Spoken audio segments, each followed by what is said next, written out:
राम राम राम।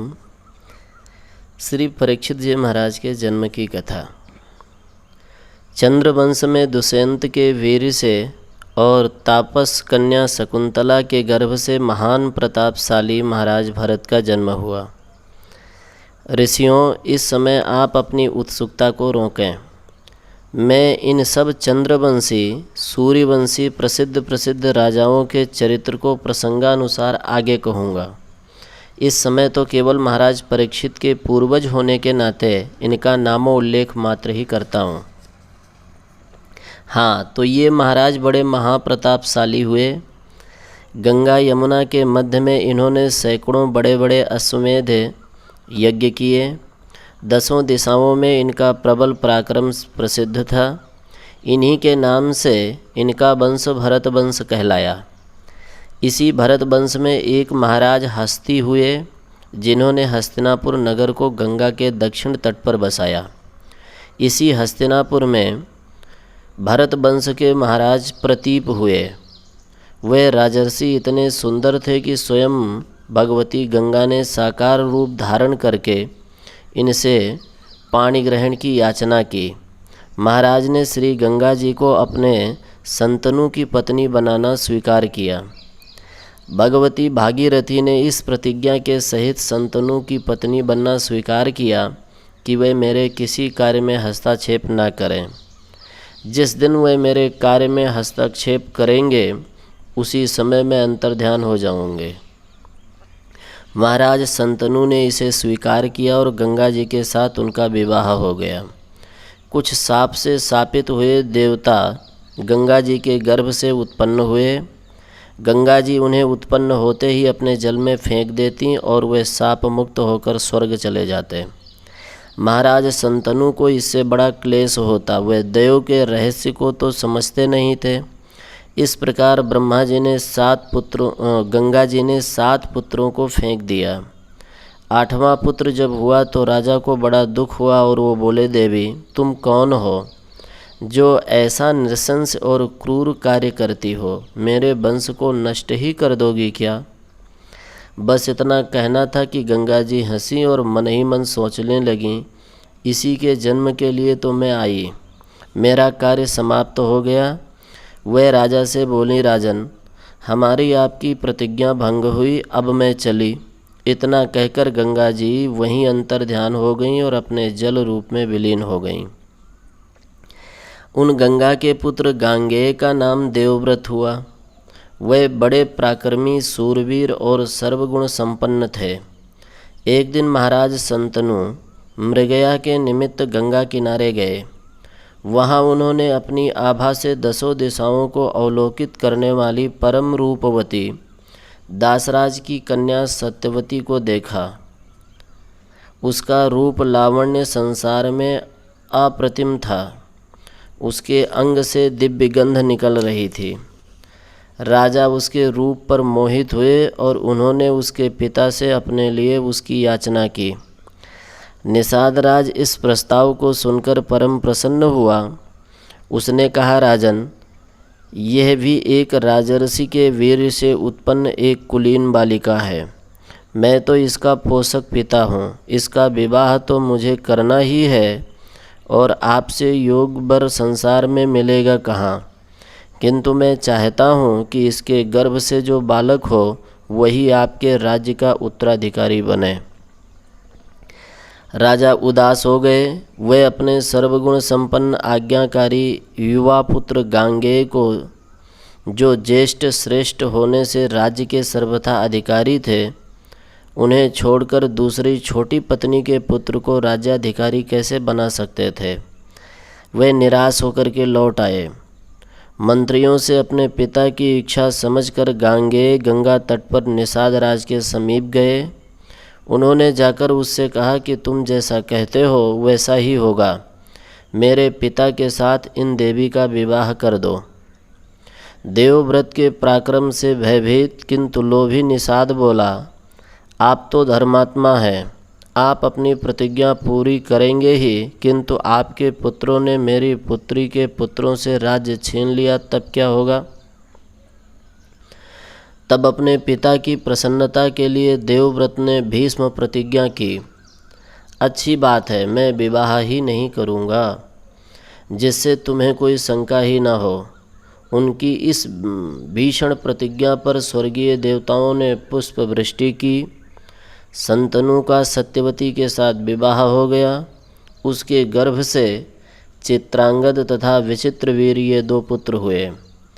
चित्रांगद अविवाहित ही चित्रांगद नामक गंधर्व के हाथ से मारे गए।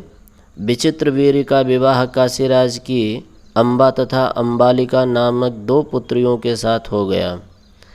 उनमें अधिक आसक्त रहने के कारण वे भी अल्प आयु में ही राजयोग अर्थात टीबी रोग से पीड़ित होकर निःसंतान ही चल बसे। भरत वंश का मूलोच्छेदन न हो, अतः सत्यवती ने अपने कुलीन पुत्र भगवान व्यास को बुलाकर उनकी पत्नियों में आपत धर्म से संतान उत्पन्न करवाई। बड़ी रानी के एक अंधा पुत्र हुआ, जिसका नाम धृतराष्ट्र हुआ। जन्मांध होने से बड़े होने पर भी वे राज्य के अधिकारी नहीं समझे गए।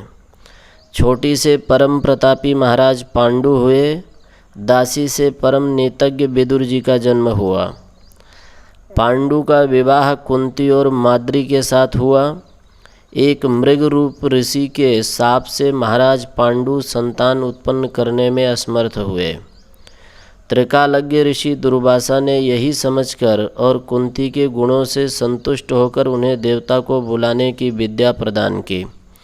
वंश की रक्षा के लिए अपने पति की आज्ञा पाकर कुंती ने धर्म, वायु और इंद्र से युधिष्ठिर, भीम और अर्जुन ये 3 पुत्र उत्पन्न कराए तथा माद्री से अश्विनी कुमारों के द्वारा नकुल और सहदेव का जन्म हुआ। धृतराष्ट्र का विवाह गांधार देश के राजा की पुत्री गांधारी के साथ हुआ, जिससे व्यासदेव की कृपा से 100 पुत्र हुए जो कौरव कहलाए। भरत वंश की गद्दी पर पांडु ही बैठे। उन्हें न्यायतः राज सिंहासन मिला, किंतु वे बड़े मृगया प्रेमी थे। अतः राज्य का भार अपने बड़े अंधे भाई धृतराष्ट्र को सौंपकर वे गंधमादन पर्वत पर पांडुकेश्वर के समीप लोकपाल के वन में विहार करते हुए वहीं रहने लगे। वही वन में 5 पांडवों का जन्म हुआ। वहीं महाराज पांडु स्वर्गगामी हुए। तब तक पांडवों का पैतृक राज कौरवों के अधिकार में आ चुका था। पांडव अभी तक अनाथ बच्चे थे। धृतराष्ट्र ने उनका पुत्रवत पालन तो किया, किंतु उनकी अधिक ममता अपने पुत्रों पर ही थी। दुर्योधन स्वभाव से ही क्रूर था। नियमानुसार अंधे का पुत्र होने और अवस्था में भी युधिष्ठिर से छोटा होने से वो राज्य का अधिकारी नहीं था, किंतु पिता के अंधे होने के कारण राज्य पर उसी ने अधिकार जमा रखा था। पांडवों से वह आरंभ से ही द्वेष रखता और उन्हें मार डालने की भांति भांति प्रयत्न करता रहता था, किंतु पांडवों के रक्षक तो श्री कृष्ण थे। राजा संतनु एक बार मृगया को गए तो इन्हें सरकंडे के वन में एक लड़का एक लड़की ये 2 सद्यजात बालक पड़े मिले। चिन्हों से ब्राह्मण के वंश के हैं और समझकर कृपावश वे उन्हें उठा लाए। बच्चे का नाम कृप और बच्ची का नाम कृपी रखा। यही कृप आगे चल के पांडवों के आचार्य कृपाचार्य हुए। बच्ची कृपी का विवाह गौतम पुत्र धनुर्विद्या विशारद श्री द्रोणाचार्य से हुआ, जिसके गर्भ से अश्वत्थामा नाम का एक परम पराक्रमी सूरवीर पुत्र हुआ। भाग्यवश दारिद्र्य के दुख से दुखी होकर तथा अपने बाल सखा द्रुपद से अपमानित होकर द्रोणाचार्य हस्तिनापुर आ गए और कौरव पांडवों को धनुर्विद्या सिखाने लगे। दुर्योधन की इच्छा पांडवों को राज्य देने की नहीं थी, वो उन्हें मार डालना चाहता था। इससे उन्हें वरणावत में भेजकर लाख का घर बनवाया। उसमें जला डालने का उसने प्रयत्न किया। विदुर की बुद्धिमानी से पांडव कुंती सहित निकल भागे और भिक्षा पर निर्वाह करते हुए जंगल में भटकते रहे। उसी समय द्रौपदी के साथ 5 पांडवों का विवाह हुआ। सबके समझाने पर धृतराष्ट्र ने आधा राज्य पांडवों को दे दिया और वे इंद्रप्रस्थ में अपनी राजधानी बनाकर रहने लगे। प्रसंगवश अर्जुन द्वारिका गए। वहाँ उनका विवाह श्री कृष्ण भगवान की बहन सुभद्रा के साथ हुआ। उसी के गर्भ से अभिमन्यु का जन्म हुआ। दुर्योधन के षड्यंत्र से शकुनी आदि धूर्त जुआड़ियों के साथ धर्मराज युधिष्ठिर का जुआ हुआ। छल से कौरवों ने इनका सर्वस्व जीत इन्हें 14 वर्ष के लिए वनवास दे दिया और 1 वर्ष का अज्ञातवास। पांडवों ने 12 वर्ष वन में बिताकर अज्ञातवास का समय राजा विराट के यहाँ बिताया। वहीं पर महाराज की लड़की उत्तरा के गर्भ से अभिमन्यु सुत महाराज परीक्षित का जन्म हुआ। जब ये गर्भ में ही थे तभी अश्वत्थामा ने ब्रह्मास्त्र छोड़कर इन्हें माता के पेट में ही मार डालना चाहा था, किंतु श्री कृष्ण ने माता के गर्भ में घुसकर इनकी रक्षा की। गर्भ में ही इन्हें भगवान के दर्शन हुए और ये बार बार उन्हें देखकर परीक्षा करने लगे कि ये कौन है। इसी से इनका नाम परीक्षित हुआ। इस कथा को सुनकर शौनक आदि ऋषियों ने, सूत जी, अश्वत्थामा तो ब्राह्मण थे, धर्मात्मा थे, उन्होंने गर्भ हत्या जैसा क्रूर कार्य क्यों किया? और फिर ब्रह्मास्त्र से दग्ध हुए बालक को भी भगवान ने गर्भ में ही कैसे बचाया? इस वृतांत को आप विस्तार से कहें। यह तो बड़े ही आश्चर्य की बात है। तब तो महाराज परीक्षित बड़े ही भगवत कृपा प्राप्त हैं, जिन्हें गर्भ में ही भगवान का साक्षात्कार हुआ। स्वयं श्री कृष्ण ने गर्भ में घुसकर उनकी रक्षा की। यह तो परीक्षित कथा न होकर श्री कृष्ण कृपा कथा ही कही जा सकती है। सूत जी ने कहा, मुनियों, भाग्य सब करा लेता है। जिस समय जैसा कार्य होना है उस समय वैसी बुद्धि बन जाती है। जब अज्ञातवास की प्रतिज्ञा पूरी करने पर भी पापी दुर्योधन ने पांडवों का पैतृक राज उन्हें नहीं लौटाया तो दोनों में बड़ा घोर युद्ध हुआ। कौरवों की सेना अधिक थी, उनके पास समर संबंधी सामान भी विपुल मात्रा में था। उनकी ओर बलि पराक्रमी सूरवीर भी अधिक थे। पांडवों की ओर सेना भी कम थी, सामान भी सामान्य ही था। भीष्म, द्रोण, कर्ण के समान पराक्रमी वीर भी नहीं थे, किंतु एक ही बात उनकी ओर अधिक थी जिससे पांडवों की विजय हुई। उनके मंत्री, सेवक, सारथी, स्वामी और सर्वस्व श्री कृष्ण स्वयं ही थे। जाके रथ पर केसो, ताको कौन अंदेशो। कौरवों के त्रैलोक्य विजयी भीष्म, द्रोण, कर्ण और कृपाचार्य, ये सभी सेनापति क्रमशः एक के पश्चात एक मारे गए। उनकी संपूर्ण सेना भी नष्ट हो गई। सेना और सेनापतियों के मारे जाने पर दुर्योधन रण क्षेत्र से भाग खड़ा हुआ और अपनी मंत्र शक्ति से जल को स्तंभित करके एक बड़े तालाब में जाकर के छुप गया। जब पांडवों ने देखा कि जिसके पीछे इतना युद्ध हुआ वो अभी तक जीवित ही है, जिस कांटे के कारण संपूर्ण पैर सूज गया वो कांटा अभी भी शरीर से बाहर नहीं हुआ, तो वे दुर्योधन को खोजने चले। दूत और चारों ओर गुप्तचरों की सहायता से ये निश्चित हो गया कि दुर्योधन इसी सरोवर में छिपा है। तब तो पांडव उसे अनेक कठोर कठोर बातें कहकर युद्ध के लिए ललकारने लगे। अपने को परम सूर वीर योद्धा समझने वाला अधर्मी अभिमानी दुर्योधन ये सब बातें सुनकर सरोवर से बाहर निकला। पांडवों ने उसे द्वंद्व युद्ध के लिए ललकारा। उसने भीम के साथ गदा युद्ध करना स्वीकार किया। दोनों ही क्रोध में भरकर एक दूसरे को जीतने की इच्छा से अपनी अपनी गदा लेकर रणंगण में उतर आए। दोनों का यह रोमांचकारी परम भीषण युद्ध था। दोनों ही बली थे, दोनों ही एक दूसरे को नष्ट करने पर उतारू थे। उस युद्ध को देखने के लिए आकाश मंडल में देवताओं के असंख्य विमान खड़े थे। दोनों में ही हजार हजार हाथियों का बल था। दोनों ही बलदेव जी के शिष्य थे।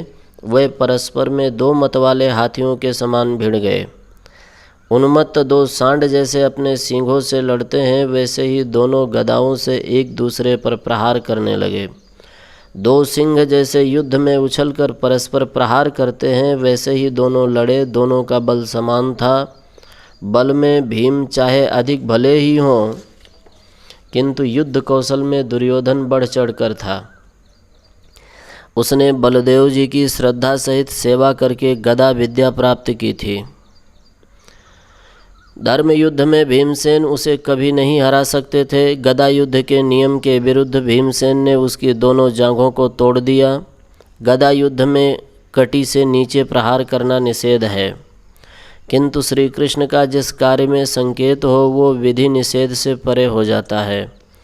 दुर्योधन घायल होकर गिर पड़ा। भीम ने क्रोध में भरकर उसके सिर पर पैर रख दिए और भांति भांति से अपमानित करके विजय का डंका बजाते हुए उसे उसी दशा में वहीं छोड़कर अपने अपने शिविर की ओर चले गए।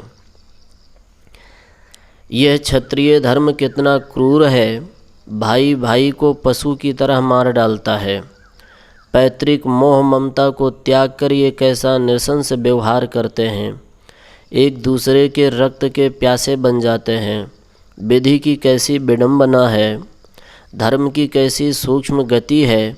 कल तक जो संसार में सम्राट करके सम्मानित था, 11 अक्षौणी सेना का स्वामी था, हजारों लाखों धूर्माभिषिक्त महाराजा जिसकी कार्यवृत्ति के समान करते थे, आज वही अपने भाई भीम के द्वारा अर्धमृतक अवस्था में पड़ा पड़ा विलाप कर रहा है। कल तक जिसकी सेवा में लाखों दास दासी उपस्थित थे, आज उसे कोई पानी देने वाला भी नहीं है। पांडव उसे घायल करके वही असहाय छोड़कर चले गए। इससे तो अच्छा था उसे जान से मार देते। अब वह न मरा और न जीवित ही। दोनों जंघों के टूट जाने से वो उठ भी नहीं सकता।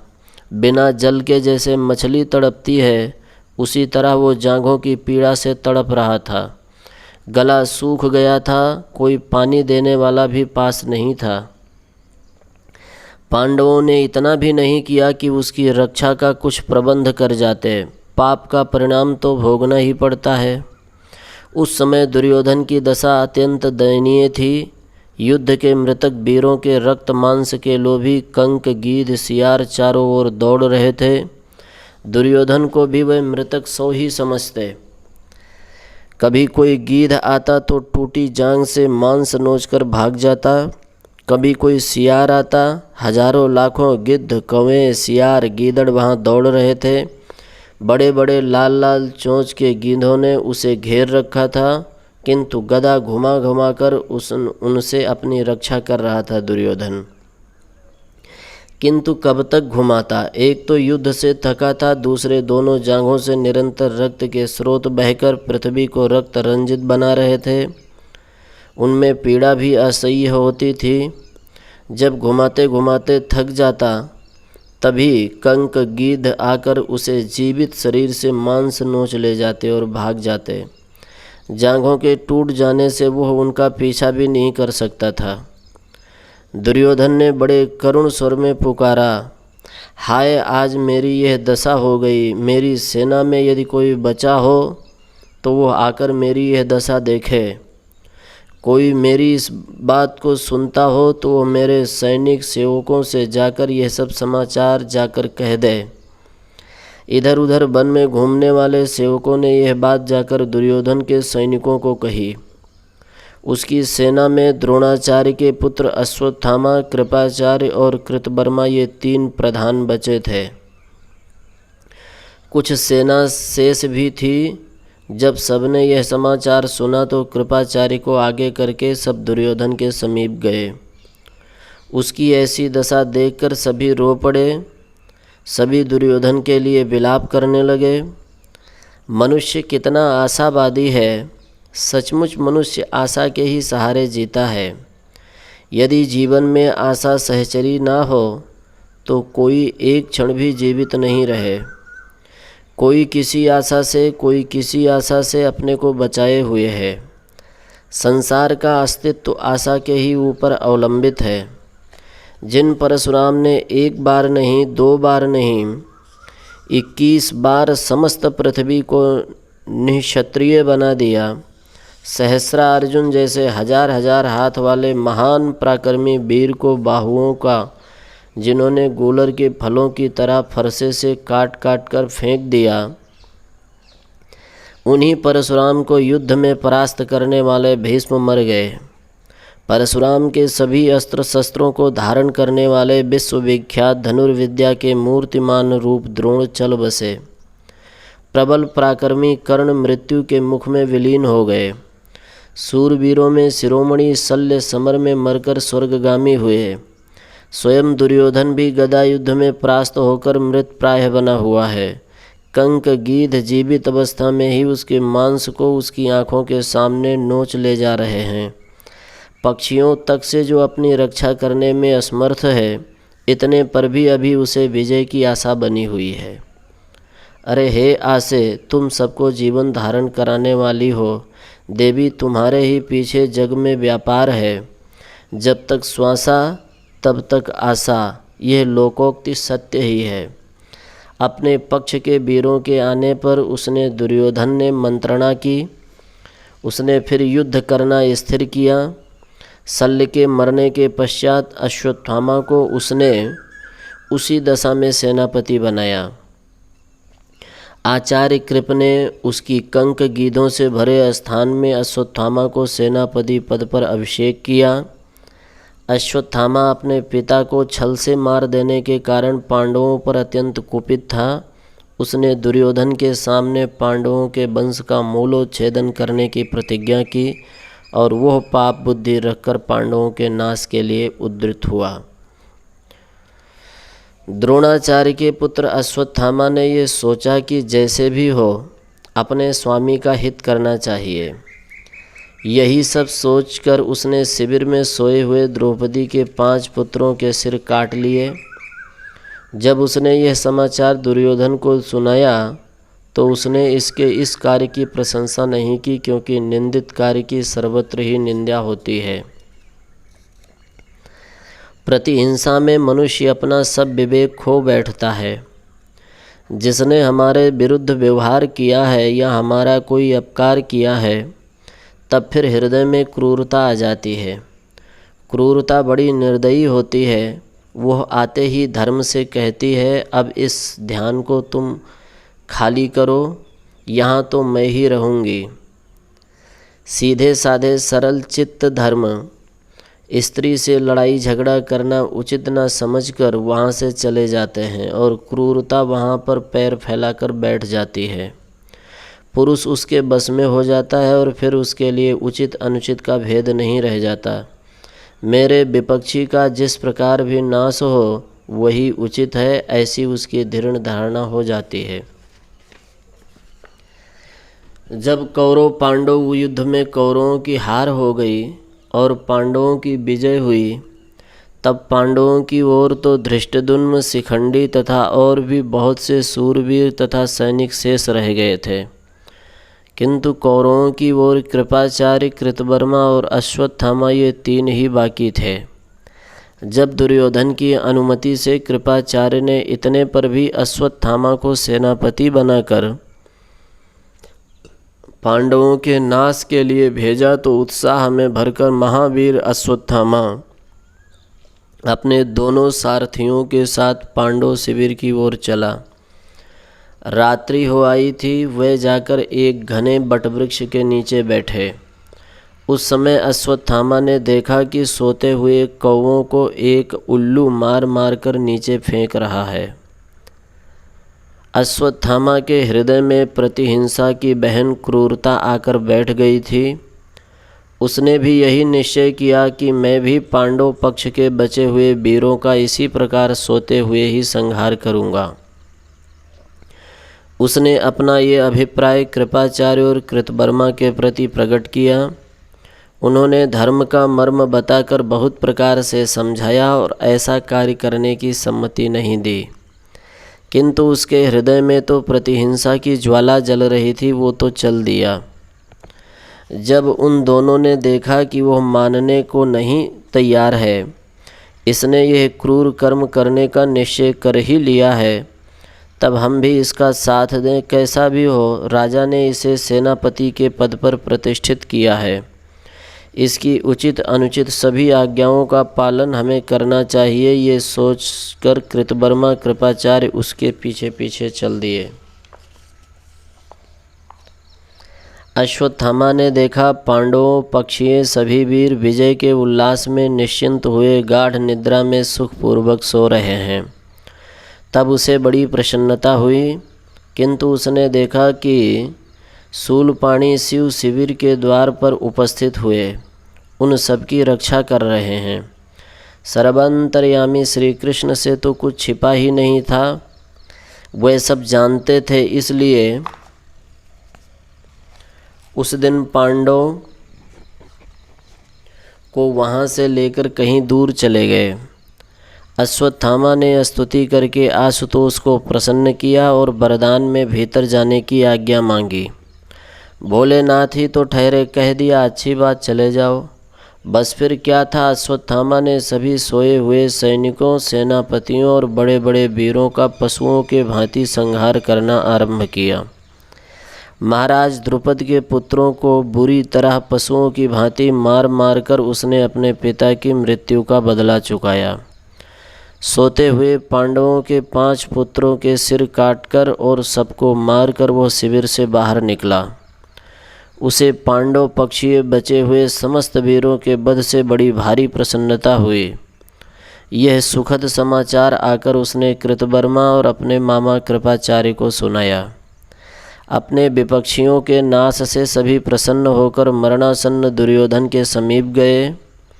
वह लंबी लंबी अंतिम श्वासें ले रहा था, मुख से रक्त बमन कर रहा था। गीध, चील, कौवे, सियार उसे उसी तरह घेरे हुए बैठे थे जैसे आचार्य को घेर कर शिष्य बैठे हों, अथवा राजा को घेर कर प्रजा बैठी हो, या दाता को घेर कर अभ्यागत बैठे हों, या बर को घेर कर बराती बैठे हों, या शल्य कर्म करने को रोगी घेर कर चीड़फाड़ करने वाले चिकित्सक और परिचारक बैठे हों। इन तीनों ने जाकर यह कर्णप्रिय समाचार दुर्योधन को सुनाया। पांडवों के सर्वनाश से उसे प्रसन्नता तो हुई, किंतु छोटे छोटे निरीह सोते बच्चों की मृत्यु का उसने अनुमोदन नहीं किया। पांडवों के कुल का नाश होने से उसे मानसिक पीड़ा ही हुई। उसने सोचा, मेरे कुल में तो अब कोई नाम लेवा पानी देवा रहा नहीं। यदि ये लड़के जीवित रहते तो हम लोगों को तिलांजलि दे देते, श्राद्ध तर्पण तो करते, किंतु भाभी को कौन मिटा सकता है। दुर्योधन ने बड़े कष्ट से अपने प्राण का त्याग कर दिया। कौरवों का वंश नष्ट हो गया, उनके वंश में कोई शेष नहीं रहा। पांडवों के द्रौपदी द्वारा उत्पन्न हुए ये 5 ही पुत्र थे, इनको भी अश्वत्थामा ने मार डाला। अब पांडवों का भी वंश परिक्षीण हो रहा था। केवल एक नन्ही सी आशा थी, अर्जुन के पुत्र अभिमन्यु की, जो अभी बालक ही थे, जिन्हें कौरवों के 5 सेनापतियों ने घेर कर अन्याय से मार डाला था। उनकी बहू उत्तरा के पेट में कुछ दिन का गर्भ था। जब इतने बड़े बड़े बात की बात में मर गए तो उस तनिक से मांस पिंड से, जो अभी भली भांति पुरुषाकार में बना भी नहीं हो, उसे क्या वंश का नाम चलेगा। किंतु हाय, आशा देवी ने ही सबके शोक को दबा कर रखा। सभी की दृष्टि उद्बुद्बुद से बने मांस पिंड की ओर लगी रही। प्रातःकाल पांडव लौटे। पुत्र शोकातुरा द्रौपदी ने अपने भाइयों और पुत्रों की भयंकर हृदय हिला देने वाली मृत्यु से रो रो कर अपने 5 पतियों को सुनाई। पुत्र शोक से वो अधीर हो रही थीं, अश्रु उसके रुकते ही नहीं थे। वो बार बार पछाड़ खाकर गिर पड़ती और फिर बड़े जोर से चिल्लाती, हा मेरे लाल, हा मेरे भाइयों। उसके वे 5 पुत्र ही सहारे थे, उसकी 2 आँखों के वे 5 तारे थे, उन्हीं पर उसकी संपूर्ण आशाएं लिपटी थीं, उन्हीं के लिए वो जीवित थी। उन्हीं की श्री वृद्धि के लिए इतना युद्ध किया, उन्हीं के लिए वो सदा चिंतित रहते थे। वे भी मारे गए, समर में नहीं सोते हुए, वीरों की तरह नहीं, पशुओं की तरह, योद्धा के अस्त्र से नहीं, क्रूर पुरुष हत्यारे की हत्या से उसका प्राणांत हुआ। रोते रोते उसने आकाश को गूंजा दिया। उसके करुण विलाप को सुनकर आकाशचारी पक्षी भी उड़ने से रुक गए और वे भी उसके दुख में दुखी होकर रोने लगे। उसे सत्वावना देते हुए किरीट माली महाधनुर्धर श्री कृष्ण ही जिनके रथ को हाँकने वाले हैं, वे अर्जुन अपनी प्रिया पांचाली से बोले, प्रिय, तुम इतना शोक मत करो। जिसने तुम्हारे पुत्रों का सिर काटा है, उसके सिर को मैं अभी लाकर तुम्हें देता हूँ। मेरे गांडीव धनुष से छूटे हुए बाण उसके सिर को उसी प्रकार धड़ से अलग कर देंगे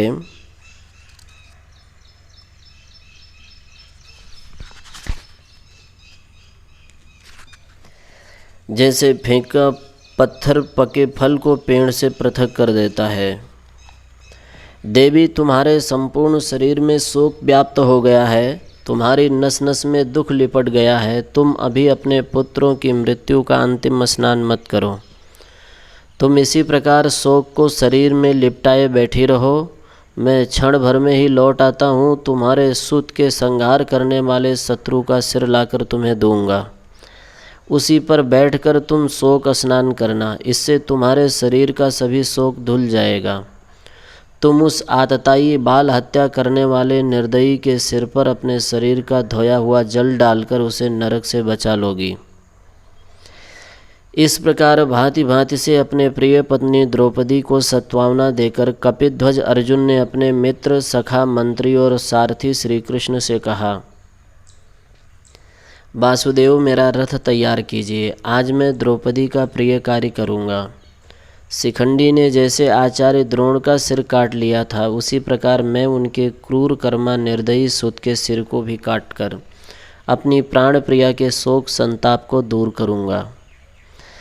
ऐसा सेवक बड़े सुकृत से, बड़े भाग्य से, पूर्व जन्म के उत्कृष्ट पुण्यों से नहीं भगवत कृपा से प्राप्त होता है, जो सुनते ही स्वामी की सभी आज्ञाओं का यथावत पालन कर दे। वासुदेव भगवान तो ऐसे ही सेवक हैं, अपने भक्तों के पीछे पीछे फिरा करते हैं, उन्हें कभी कोई कष्ट न हो, उनकी पद धूलि व्यर्थ में न पड़ जाए, उससे मेरा शरीर पावन बन जाए। अर्जुन के कहते ही उन्होंने सुंदर रथ लाकर खड़ा कर दिया और बोले, कुंती नंदन, तुम्हारा रथ तैयार है। देर करने का अब काम नहीं, तुरंत उठो और अपनी प्रतिज्ञा को पूरी करो। अपने सच्चे सारथी के सामयिक सारगर्भित वचन सुनकर गांडीवधारी अर्जुन ने अपना दिव्य कवच पहना और अपने अस्त्र शस्त्रों से सुसज्जित होकर रथ में आकर बैठ गए। भगवान वासुदेव ने त्रोत के प्रहार से घोड़ों को हाँक दिया। रथ चल पड़ा और वो वायु से बातें करने लगा। आगे चलते ही अर्जुन ने जाते हुए अश्वत्थामा को देखा। अपने आगे पीछे गांडीवधारी अर्जुन को आगे आते देख अश्वत्थामा की सभी धैर्य टूट गया। वो स्थिर न रह सका और अब करूं तो क्या करूं। सर्वेश्वर हैं सारथी, जिसके ऐसे पार्थ के सम्मुख युद्ध करने का साहस उसे नहीं हुआ। वह प्राण लेकर शीघ्रता के सहित भागा। अर्जुन ने भी उसका उसी प्रकार पीछा किया जैसे श्री शंकर ने सूर्य का पीछा किया था। ऋषियों ने पूछा, महाभाग, शिव जी ने सूर्य का पीछा क्यों किया? इस कथा को भी प्रसंगवश हमें सुनाकर तब आगे बढ़ें। सूत जी बोले, मुनियों, ये कथा बड़ी विचित्र है। अत्यंत संक्षेप में मैं उसे आपके सम्मुख सुनाता हूँ। विद्युन्माली नाम का एक दैत्य था। उसने एकांत में जाकर शिव जी की दत्तचित्त होकर बहुत दिनों तक आराधना की। उसकी कठिन तपस्या से प्रसन्न होकर शिव जी ने उसे एक दिव्य विमान दिया। वह सूर्य के समान चलता था, बड़ा ही सुंदर वेग वाला और प्रभा से परिपूर्ण था। उस पर चढ़कर वह दैत्य रात्रि में घूमता था, जहाँ भी जाता दिन की तरह प्रकाश हो जाता। उस मंदमती ने सूर्य भगवान की प्रतिस्पर्धा कर ली। सूर्यदेव को ये बहुत बुरा लगा। उन्होंने अपनी तीक्ष्ण किरणों से विद्युन्माली के विमान को भस्म कर डाला। अब वह दैत्य बहुत क्रुद्ध होकर ही क्या कर सकता था। बहुत 3-5 करता तो उसका भी वही दशा होती जो उसके विमान की हुई है। इसलिए सूर्यदेव से सीधा विरोध न करके वह अपने वरदाता भगवान शंकर के समीप जाकर रोया। सब समाचार बताते हुए उसने निवेदन किया, भगवान, विमान के नष्ट का मुझे उतना दुख नहीं है जितना दुख आपके अपमान करने का है। मेरा तो उसमें क्या था, उसमें शक्ति तेज आपका था। आपके ही प्रभाव से मैं निर्भय होकर घूमता था। सूर्यदेव ने उसे नष्ट करके आपका तिरस्कार किया है, आपके तेज की अवहेलना की है। आपको उसने कुछ न समझकर युद्ध के लिए ललकारा है। मेरी गति तो आप ही हैं, आप तक ही मेरी पहुंच है। भोलानाथ उस दैत्य की बातों में आ गए और सूर्य भगवान के पीछे दौड़े। अपने पीछे त्रिशूल लिए शिव जी को देखकर जैसे सूर्य भगवान भागे थे, वैसे ही अश्वत्थामा अपने पीछे अर्जुन को आते देखकर भागे। मुनियों, सूर्य और शिव जी की तो बड़ी कथा है। सार यही हुआ कि सूर्यदेव ने फिर काशी में आकर शिव जी की ही शरण ली। तब शिव जी ने उन्हें क्षमा कर दिया। काशी में जहाँ सूर्यदेव ने शरण ली, वो लोलार्क कुंड के नाम से अब भी परम पावन तीर्थ है। हाँ, तो अर्जुन ने भी अश्वत्थामा का पीछा किया और शीघ्र ही उसे पकड़ लेने का प्रयत्न किया, किंतु अश्वत्थामा ने अपने रथ को वायु के समान दौड़ाया। उसे अपने प्राणों की पड़ी थी। किसी प्रकार वह साक्षात मृत्यु रूप अर्जुन के बाण से बचना चाहता था, किंतु जिस रथ के सारथी श्री कृष्ण हैं, उस रथ से आगे कोई रथ जा ही कैसे सकता है। अश्वत्थामा के घोड़े थक गए, सारथी रथ को आगे बढ़ाने में विवश हो गया। तब अश्वत्थामा घबराया। उसने सोचा, अब तो मेरे प्राण गए, मरता क्या ना करता। उसने अपना एकमात्र सहारा ब्रह्मास्त्र को ही समझा। यद्यपि वह ब्रह्मास्त्र का उपसंहार अर्थात लौटाना नहीं जानता था। सिखाते समय आचार्य ने कह भी दिया था कि तुम इसका प्रयोग मनुष्यों पर नहीं करना, यह तुम्हारी विद्या अधूरी है, किंतु उसे तो अपने को बचाना था। ब्रह्मास्त्र अव्यर्थ होता है, उसका प्रहार अमोघ होता है, कोई भी अस्त्र उसे हटा नहीं सकता। जिसको लक्ष्य करके छोड़ा जाए, उसके बिना प्राण लिए वो लौट नहीं सकता। अब तो अर्जुन घबराए। उन्होंने ब्रह्मास्त्र के सन्मुख अपने को निर्बल पाया और निर्बल के बल राम, यही सोचकर वे अपने सारथी श्री कृष्ण के शरण में गए। दसों दिशाओं को अपने प्रचंड प्रकाश से प्रकाशित करता हुआ वह असह्य अस्त्र अर्जुन की ओर आ रहा था। उसे अपनी ओर आते देखकर अर्जुन अत्यंत ही आर्त होकर अचिंत्य शक्ति वाले अच्युत की स्तुति करने लगे। उसने भयभीत होकर कहा, हे प्रभु, हे अचिंत्य शक्ति वाले श्री कृष्ण, हे महाभाग, आप भक्त वत्सल हैं, करुणा सागर हैं, प्रपन्न पारिजात हैं। आप इस संसार रूपी दावानल से दग्ध हुए प्राणियों के एकमात्र आश्रय हैं। जलती हुई ज्वाला से बचाकर आप मुक्ति मार्ग को दिखाने वाले हैं। आप प्रकृति से परे हैं, माया के स्वामी, सिद्धि के दाता, दुखियों के त्राता, मोक्ष के स्वामी हैं। फिर भी आप धर्म रक्षक हैं, कर्मों के नियामक हैं। पृथ्वी का भार उतारने के लिए आप अवनी पर अवतरित होते हैं, अधर्म का नाश करते हैं, धर्म की रक्षा करते हैं। इतना सब होने पर भी आपके अवतार का प्रयोजन भूभार हरण मात्र नहीं है, वो तो उपलक्षण मात्र है। आपके अवतार का प्रयोजन तो भक्तों का भय हरना ही है। मैं आपका भक्त हूँ, आप में अनुरक्त हूँ। मेरे ऊपर विपत्ति आ रही है, उससे आपके अतिरिक्त मुझे कौन बचा सकता है? कौन इस असह्य दुर्धर्ष तेज से मेरी रक्षा कर सकता है? ये प्रलय या नल के समान उठी हुई अग्नि की लपटें जो मेरी ओर आ रही हैं, क्या हैं? भगवान ने अपने भक्त को सत्वावना देते हुए कहा, पांडुनंदन, तुम घबरा गए क्या? अरे तुम नहीं जानते ये क्या है? शीघ्रता से अर्जुन ने कहा, नहीं महाराज, मैं नहीं जानता। ये तीनों लोकों को भस्म करने वाली प्रलय की अग्नि ही प्रतीत होती है। प्रलय का समय न होने पर भी ये कैसे प्रकट हुई? भगवान हंसे और बोले, पार्थ, ये प्रलय अग्नि नहीं है, इसे तुम अश्वत्थामा का ब्रह्मास्त्र जानो। व्यग्रता के स्वर में अर्जुन ने कहा, एक ही बात हुई, ब्रह्मास्त्र भी प्रलय अग्नि से क्या कम है? इसका भी तो कोई प्रतिकार नहीं, यह भी अमोघ है, बिना प्राण लिए लौटेगा नहीं। भगवान ने कहा, हाँ, इसका एक प्रतिकार है, तुम भी ब्रह्मास्त्र छोड़ दो। अर्जुन ने कहा, महाराज, ये तो बड़ी गड़बड़ हो जाएगी। एक ही तेज असह्य है, एक ही तीनों लोकों को भस्म करने में समर्थ है, फिर दो मिलकर तो चराचर को नष्ट कर देंगे। निरपराध निरीह प्राणी व्यर्थ ही मारे जाएंगे। भगवान ने कहा, देखो, तुम ब्रह्मास्त्र को छोड़ो, दोनों अस्त्र आपस में टकरावेंगे, तब तुम दोनों को इसी प्रकार खींच लेना जिस तरह कष्ट में पड़े अग्नि में पड़े लोहे के डोल को रस्सी में बंधा हुआ कांटा फंसा लेता है, जिस तरह कुएं में पड़े लोहे के डोल को रस्सी में बंधा हुआ कांटा फंसा लेता है, फिर दोनों के साथ खींचकर बाहर आ जाता है। अर्जुन ने कहा, यदि वही दोनों को खींच लें तो? भगवान हंसकर बोले, यही तो तुझमें तुम्हारे अपेक्षा कमी है, उसकी विद्या अधूरी है, वह अस्त्र का उपसंहार नहीं जानता। तुम्हारी विद्या पूरी है, तुम सब अस्त्रों के ज्ञाता हो, सभी अस्त्रों का उपसंहार, छोड़ना, लौटाना सब जानते हो। अब देरी का काम नहीं तो ये तुम्हारे प्राणों को नष्ट करके संसार को नष्ट कर देगा। भगवान की आज्ञा पाकर अर्जुन ने ऐसा ही किया।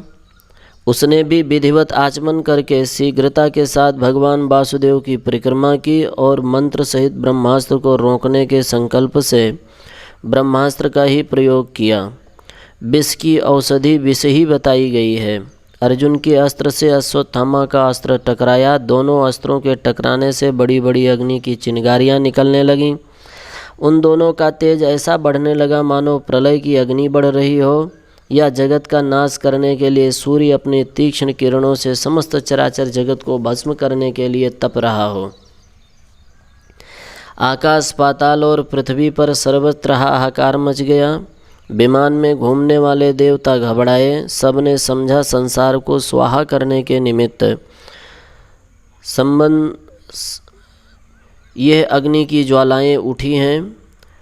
असमय में ही प्रलय होने वाली है। ऋषि मुनियों ने जगत की मंगल कामना के निमित्त जलती हुई अग्नि में हवन किया, मंगल स्तोत्रों का पाठ किया। जगत का कल्याण हो, चराचर संसार सुखी हो, वे बार बार यही कहने लगे।